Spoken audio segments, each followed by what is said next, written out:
السلام علیکم ورحمۃ اللہ وبرکاتہ۔ رب اشرح لی صدری ویسر لی امری واحلل عقدۃ من لسانی یفقہوا قولی۔ ہم ان حروف کے بارے میں پڑھ رہے تھے جن کی ادائیگی کا تعلق زبان سے ہے۔ ہم اقصی لسان، وسط لسان اور طرف اللسان سے ادا ہونے والے حروف کے بارے میں پڑھ چکے ہیں۔ آج ہم پڑھیں گے حافۃ اللسان سے ادا ہونے والا حرف کون سا ہے۔ اب اگر ہم زبان کا ایک نقشہ بناتے ہیں تو یہ ہو گیا اقصی لسان جو حلق کی طرف زبان کا حصہ ہے۔ زبان کا درمیانہ حصہ کہلاتا ہے وسط لسان، اور یہ زبان کے کنارے اور اس کی نوک طرف اللسان۔ یہ جو زبان کی کروٹ ہے، جو ایجز ہیں، ان کو کہتے ہیں حافۃ اللسان، یعنی زبان کی کروٹ۔ اس کو کنارہ بھی بول دیتے ہیں بعض حضرات، لیکن کروٹ، ایج یا کوئی لفظ آپ اس کے لیے استعمال کریں۔ یہ جو حصہ زبان کا یہاں سے یہاں تک ہے، اس کو ہم بولتے ہیں حافۃ اللسان، زبان کی کروٹ۔ اب زبان کی کروٹ سے ادا ہونے والا حرف صرف ایک ہے، اور وہ ہے ضاد۔ اس کے ادا کرنے کا طریقہ یہ ہے کہ زبان کی کروٹ جب اوپر کی 5 دھاڑوں سے لگے۔ اب کروٹ کی لیفٹ سائڈ بھی ہے، یعنی اس کی بائیں طرف بھی ہے، اس کی رائٹ سائڈ بھی ہے، اور یعنی لیفٹ رائٹ دونوں سائڈز بھی ہیں۔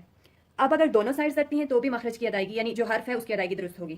اگر رائٹ سائڈ لگتی ہے تو بھی ٹھیک ہے، اور اگر لیفٹ سائڈ لگتی ہے تو بھی ٹھیک ہے۔ لیکن جب انسان اس لیٹر کو پروناؤنس کر رہا ہے تو اس کو چاہیے کہ وہ ایک ہی طرف کو، مطلب ہمیشہ ایک ہی طرف سے اس کو ادا کریں۔ تو لیفٹ سائڈ زبان کی کروٹ جب بائیں جانب اوپر کی 5 داڑوں سے لگے تو ضاد ادا ہوگا۔ تو اب بائیں جانب 5 داڑوں سے، داڑوں کے مسوڑوں سے نہیں، داڑوں سے لگے ضاد۔ اگر رائٹ سائڈ پہ لگتا ہے یا بوتھ سائڈ پہ لگتا ہے تو بھی ٹھیک ادائیگی ہوگی۔ ضاد ضاد۔ آپ تینوں طریقے سے ادا کر کے اس کو دیکھ لیں۔ دوسرا یہ کہ اس حرف کو ضاد بھی پڑھا جاتا ہے، یعنی ضاد کے بجائے ضاد۔ تو دونوں صورتوں میں مخرج یہی ہوگا، اور دونوں طرح سے ادا کرنا ٹھیک ہے۔ اگر کوئی ضاد پڑھتا ہے بالکل درست ہے، اور اگر کوئی ضاد پڑھتا ہے تو بھی ٹھیک ہے۔ اب اس کو ہم پریکٹس کریں گے۔ او او او۔ اب آپ نے اس کروٹ کو ادھر داڑوں 5 داڑوں کے ساتھ لگانا ہے۔ اب اب دود بھی پڑھ سکتے ہیں آپ اس کو۔ اب اب دونوں طریقوں سے ادا ہوگا۔ آواز کو موٹا رکھیں گے، نرمی نہیں ہوگی لیکن بہت سختی بھی نہیں ہوگی۔ اب اب۔ تو اس کو اگر آپ ضاد پریکٹس کرنا چاہیں یا دعات پریکٹس کرنا چاہیں، لیکن ایک پریکٹس کریں گے، دونوں پریکٹس نہیں کرنا۔ جو بھی پڑھنا ہے آپ نے ایک پڑھنا ہے، اس کو آپ نے 15 ٹائمز پریکٹس کرنا ہے۔ ایک دفعہ میں پھر پڑھ کے بتاتی ہوں۔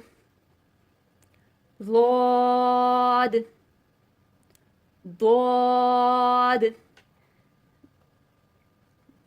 اس کو 15 دفعہ پریکٹس کرنا ہے، اور اگر تب بھی آواز صحیح سے یہ حرف ادا نہیں ہوتا تو اس کو مزید پریکٹس کریں، اور اس کے بعد نیکسٹ لیسن کو سنیں۔ اللہ سبحانہ تعالیٰ جو ہے ہمارے لیے اس علم کے سیکھنے اور سکھانے میں آسانی عطا فرمائے، اور ہمیں ان پر عمل کرنے کی توفیق عطا فرمائے۔ السلام علیکم ورحمۃ اللہ وبرکاتہ۔